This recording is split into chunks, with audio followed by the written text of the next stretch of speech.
পশ্চিমবঙ্গে হয়ে গেল সপ্তম বেঙ্গল গ্লোবাল বিজনেস সামিট। জানা গেছে এই বিজনেস সামিটে 188টি মৌ স্বাক্ষরিত হয়েছে। আরো জানা গেছে 3.76 লক্ষ কোটি টাকার অধিক বিনিয়োগের প্রস্তাব এসেছে এই বিজনেস সামিটে। বিনিয়োগ মানেই নতুন কলকারখানা, নতুন চাকরি। কিন্তু যদি এই বিনিয়োগ বাস্তবায়ন হয় তবে কি আদৌ এখান থেকে তৈরি হওয়া চাকরিগুলি পাবে বাংলার ছেলেমেয়েরা, নাকি চাকরিগুলি চলে যাবে অন্য কারো হাতে? বাংলায় যাকে বলে নেপোয় মারে দই।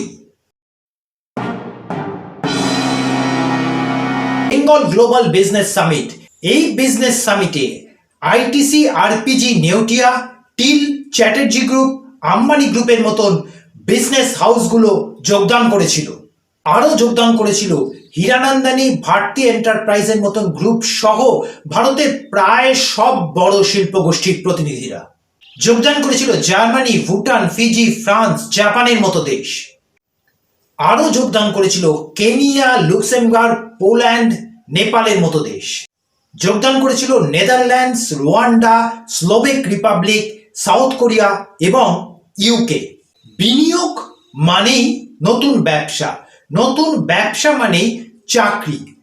পশ্চিমবঙ্গের মুখ্যমন্ত্রী মাননীয়া মমতা বন্দ্যোপাধ্যায় বলেছেন এই বিনিয়োগগুলি কার্যকর হলে প্রায় 20 লক্ষ মানুষের চাকরি হবে। এই সম্মেলন নিয়ে ইতিমধ্যেই রাজনৈতিক বিতর্ক শুরু হয়েছে। বিরোধীরা বলছেন এটা শুধুমাত্রই ভোটকে সামনে রেখে একটি গিমিক মাত্র। তারা অভিযোগ করছেন আসলে এই বিনিয়োগ প্রস্তাবগুলি কার্যকর হবে না। তার কারণ তারা বলছেন বিগত এই সম্মেলনের বিনিয়োগ প্রস্তাবগুলির সবকটি কার্যকর হয়নি। শাসক দলের তরফ থেকে বলা হচ্ছে যে বিগত দিনের প্রস্তাবগুলি কার্যকর হয়েছে, কাজ চলছে এবং এই বিজনেস যে সম্মেলন সেখানে যে প্রস্তাবগুলি এসছে সেগুলো আগামী দিনে কার্যকর হবে। প্রস্তাব কার্যকর হবে না, প্রস্তাব কার্যকর হবে না, ব্যবসা আসবে না, ব্যবসা আসবে না, এই চিরাচরিত বিতর্কের বাইরে আজকে আমরা আলোচনাটিকে নিয়ে যাব এই জায়গায়। যদি এই প্রস্তাব সবগুলি কার্যকর হয় তাহলে মুখ্যমন্ত্রী যেমন বলেছেন 20 লক্ষ কর্মসংস্থান হবে, তার যদি একটা অংশ কর্মসংস্থান তৈরি হয় তাহলে সেটা বাংলার যে কর্মপ্রার্থী তারা কি কাজ পাবেন, নাকি কাজগুলি পাবে অন্য কেউ? কয়েকটি প্রশ্ন উঠে আসছে।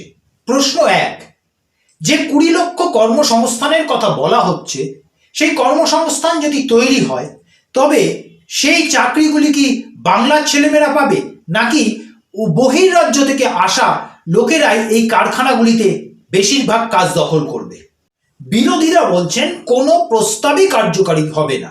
আমরা যদি ধরে নিই এর সমস্ত প্রস্তাব না হয়েও কিছু প্রস্তাব কার্যকারী হলো, সেখানে ওঠে আমাদের দ্বিতীয় প্রশ্ন, এই যে প্রস্তাব কার্যকারী হওয়ার পর যে কিছু চাকরি তৈরি হবে সেই চাকরিগুলো কি স্থানীয়রা পাবে, নাকি এই চাকরিগুলি আসলে তৈরি হবে পশ্চিমবাংলায় কিন্তু পাবে অন্য রাজ্যের মানুষরা? প্রথম দুটি প্রশ্ন একে অন্যের সঙ্গে যুক্ত। তৃতীয় যে প্রশ্নটি উঠছে সেটি প্রথম দুটি প্রশ্ন কেন উঠছে সেটা নিয়ে।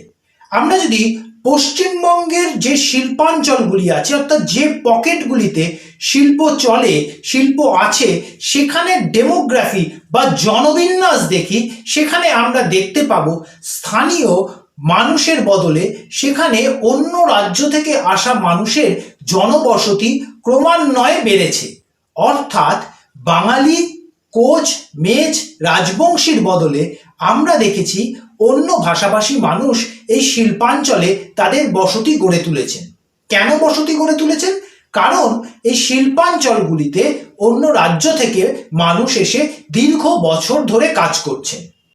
এখানেই তৃতীয় প্রশ্ন, এই যে প্রস্তাবগুলি এসছে সেগুলো যদি সব কার্যকারী হয় বা কিছুটা কার্যকারী হয়, যে 20 লক্ষ চাকরির কথা বলা হচ্ছে সেটি যদি সব কার্যকারী হয় বা তার কিছু অংশ চাকরি তৈরি হয়, তাহলে কি কোনোভাবে নিশ্চিত হওয়া যাচ্ছে পশ্চিমবঙ্গের বেকার সমস্যায় এটা ইতিবাচক কোনো প্রভাব ফেলবে, নাকি আসলে পশ্চিমবঙ্গের বেকার সমস্যায় এই চাকরিগুলি কোনো ইতিবাচক প্রভাব ফেলতে পারবে না? আমরা যদি দুর্গাপুর শিল্পাঞ্চল, ব্যারাকপুর শিল্পাঞ্চল, ডানকুনি লজিস্টিক হাব, কলকাতা সংলগ্ন চর্মনাগরী, এই প্রত্যেকটি জায়গার ডেমোগ্রাফি দেখি, আমরা যদি বোঝার চেষ্টা করি সেখানে যারা কাজ করছেন তাদের যে সংখ্যা, সেই সংখ্যা, তাদের যে অনুপাত, সেখানে কতজন পশ্চিমবঙ্গের ভূমিপুত্র আছেন এবং কতজন পশ্চিমবঙ্গের ভূমিপুত্র নয় এমন মানুষ কাজ করেন, তাহলে আমরা দেখব সেই অনুপাতে পশ্চিমবঙ্গের ভূমিপুত্র সংখ্যার থেকে পশ্চিমবঙ্গের ভূমিপুত্র নয় এমন মানুষের সংখ্যা যথেষ্ট পরিমাণ বেশি। মাত্র শিল্পাঞ্চলগুলির জনবিন্যাস যে এই রকম, শিল্পাঞ্চলগুলির চিত্র যে এরকম তা নয়। পশ্চিমবঙ্গের যে কোনো প্রান্তে ব্যাংক, বিমা, বেসরকারি যে কোনো প্রতিষ্ঠানে গিয়ে আপনি যদি দেখেন তাহলে বুঝতে পারবেন সেখানে ক্রমান্বয়ে পশ্চিমবঙ্গের ভূমিপুত্র, কোচ, মেচ, সাঁওতাল, ওরাও, রাজবংশী থেকে শুরু করে বাঙালির সংখ্যা কমছে এবং বাড়ছে ভিন রাজ্য থেকে আসা কর্মীর সংখ্যা। অর্থাৎ পশ্চিমবঙ্গে যেটুকু কর্মদিবস তৈরি হচ্ছে তার একটা বড় অংশ চলে যাচ্ছে পশ্চিমবঙ্গের বেকার যুবতীদের, বেকার যুবকদের হাতের বাইরে। এই যে আশঙ্কা, এর বিরুদ্ধে একটি খুব গুরুত্বপূর্ণ যুক্তি আছে। ভারতের সংবিধান তার নাগরিকদের এই অধিকার দিয়েছে তারা যে কোনো রাজ্যে গিয়ে তারা জীবিকা অন্বেষণ করতে পারেন, কাজ করতে পারেন। এখানে আরো একটি গুরুত্বপূর্ণ যুক্তি আছে। কেউ বলতেই পারেন পশ্চিমবঙ্গের থেকে বহু মানুষ বাইরে কাজ করতে চান, অর্থাৎ আউটওয়ার্ড লেবার মাইগ্রেশন হয়। পরিযায়ী শ্রমিক এই কথাটি আমাদের কাছে আজকে আর অপরিচিত শব্দ নয়। সব থেকে বেশি এই পরিযায়ী শ্রমিকের সমস্যা আলোচনায় উঠে এসেছিল লকডাউনের সময়। আমরা জানি যে পশ্চিমবঙ্গ থেকে দক্ষিণ ভারতে বহু মানুষ কাজ করতে যান, আবার পশ্চিমবঙ্গেও তার আশেপাশের রাজ্য থেকে বহু মানুষ কাজ করতে আসেন। পরিযায়ী শ্রমিককে দুটি ভাগে ভাগ করা যায়। একটি হচ্ছে ইনওয়ার্ড মাইগ্রেশন, অপরটি হচ্ছে আউটওয়ার্ড মাইগ্রেশন বা আউটবাউন্ড মাইগ্রেশন। ইনওয়ার্ড মাইগ্রেশন কি? ইনওয়ার্ড মাইগ্রেশন হচ্ছে অন্য রাজ্য থেকে পশ্চিমবঙ্গে যারা কাজ করতে আসছেন। আর আউটওয়ার্ড মাইগ্রেশন কি? পশ্চিমবঙ্গ থেকে যারা অন্য রাজ্যে কাজ করতে যাচ্ছেন। অর্থাৎ পশ্চিমবঙ্গ থেকে যদি দক্ষিণ ভারতের কোনো রাজ্যে বা কোনো শহরে কেউ কাজ করতে যান তাকে বলা হবে আউটওয়ার্ড মাইগ্রেশন বা আউটবাউন্ড মাইগ্রেশন। আর বিহার, উত্তরপ্রদেশ, উড়িষ্যা বা অন্য কোনো রাজ্য থেকে যদি পশ্চিমবঙ্গে কেউ কাজ করতে আসেন তাকে বলা হবে ইনওয়ার্ড মাইগ্রেশন। আমরা যদি পশ্চিমবঙ্গের নিরিখে আলোচনা করি তাহলে আমরা দেখব আউটওয়ার্ড বা আউটবাউন্ড মাইগ্রেশনে পশ্চিমবঙ্গ চতুর্থ স্থান অধিকার করে বসে আছে। কিন্তু পশ্চিমবঙ্গ বাস্তবে ইনওয়ার্ড হেভি মাইগ্রেটেড একটি রাজ্য। অর্থাৎ যা পশ্চিমবঙ্গ থেকে যে মানুষ বাইরে যান পশ্চিমবঙ্গের আশেপাশের রাজ্য থেকে, তার থেকে বেশি অনেক ইনওয়ার্ড মাইগ্রেশন পশ্চিমবঙ্গে হয়। পশ্চিমবঙ্গের শহরাঞ্চলগুলি এবং ব্যবসায়িক কেন্দ্রগুলির যদি শ্রমিকের ডেমোগ্রাফি দেখা যায় তাহলে এই ইনওয়ার্ড মাইগ্রেশনের বিষয়টি পরিষ্কারভাবে বোঝা যেতে পারে। এখানে ইনওয়ার্ড মাইগ্রেশন বেশি হওয়ার ফলে যেটা হচ্ছে সেটা হচ্ছে পশ্চিমবঙ্গের যে ভূমিপুত্ররা তারা তাদের কাজের সুযোগ একটা অংশ হারাচ্ছে। একইভাবে এই ইনওয়ার্ড মাইগ্রেশনের চাপের ফলে এখানে কাজের বাজার প্রতিযোগিতামূলক হচ্ছে এবং আউটওয়ার্ড মাইগ্রেশন বাড়ছে। এই নিয়ে পশ্চিমবঙ্গ সরকার ইতিমধ্যেই কিছু ব্যবস্থা গ্রহণের পরিকল্পনা করেছেন, কিন্তু এই ইনওয়ার্ড এবং আউটওয়ার্ড মাইগ্রেশনের ব্যালেন্স না করতে পারলে পশ্চিমবঙ্গের ভূমিপুত্রদের চাকরির সম্ভাবনার ক্ষেত্রে যে সমস্যা সেটা কিন্তু থেকেই যাবে। বেঙ্গল গ্লোবাল বিজনেস সামিটের পরিপ্রেক্ষিতে আমরা আলোচনা করলাম বাংলায় তৈরি হওয়া চাকরিতে বাংলার ভূমিপুত্রের সম্ভাবনা নিয়ে। আমরা একই সঙ্গে আলোচনা করলাম ইনওয়ার্ড এবং আউটওয়ার্ড মাইগ্রেশন নিয়ে, সমস্যাগুলি নিয়ে আমরা আলোচনা করলাম। কিন্তু সমাধানের পথ কি? সমাধানের পথ দেখিয়েছে অন্ধ্রপ্রদেশ। সেই পথকেই পরবর্তী সময় অনুসরণ করেছে হরিয়ানা, মহারাষ্ট্র, গুজরাটের মতন রাজ্যগুলি। অন্ধ্রপ্রদেশ তার রাজ্যের নাগরিকদের জন্য 75% ভূমিপুত্র সংরক্ষণ করেছে। হরিয়ানাও সেই পথে হেঁটেছে। আমরা জানি মারাঠা সংরক্ষণ নিয়ে মহারাষ্ট্রের রাজনীতি উত্তাল। প্রায় সবকটি দল একই লাইনে এসেছে, একই লাইনে চিন্তা ভাবনা করছে। আমরা যদি বিহারের ভোটের দিকে দেখি, সেখানে তেজস্বী যাদবের অন্যতম এজেন্ডা ছিল বিহারের জন্য ভূমিপুত্র সংরক্ষণ। মারাঠা সংরক্ষণ থেকে শুরু করে অন্ধ্রপ্রদেশ এবং হরিয়ানার ভূমিপুত্র সংরক্ষণ নিয়ে মামলা আদালত পর্যন্ত গড়িয়েছে। সেখানে একটি গুরুত্বপূর্ণ বিষয় উঠে এসেছে, সংবিধান 50% অধিক সংরক্ষণের প্রস্তাবকে গ্রহণযোগ্যতা দেয় না। এখানে বিহারের মুখ্যমন্ত্রী নীতিশ কুমার ওবিসি সংরক্ষণ নিয়ে এবং ওবিসি সংরক্ষণ 65% করা নিয়ে একটি প্রস্তাব দিয়েছেন কেন্দ্রের কাছে। সেই প্রস্তাবে তিনি বলেছেন 9th শিডিউলে এই আইনটিকে যুক্ত করা হোক। বিহারের মুখ্যমন্ত্রীর এই প্রস্তাব অত্যন্ত গুরুত্বপূর্ণ, কারণ আমরা জানি 9th শিডিউলে থাকা আইনগুলিকে কোর্টে চ্যালেঞ্জ করা যায় না।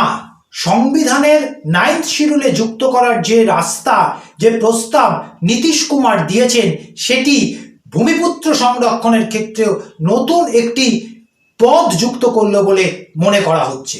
তবে একথা স্বীকার করতেই হবে, রাজ্যে রাজ্যে স্থানীয়দের কাজের দাবিতে যে আন্দোলন, যে প্রতিবাদ সংগঠিত হচ্ছে, তাতে সমস্ত রাজনৈতিক দলকে এই বিষয় আগামী দিনে অত্যন্ত গুরুত্ব দিয়ে ভাবনা চিন্তা করতেই হবে।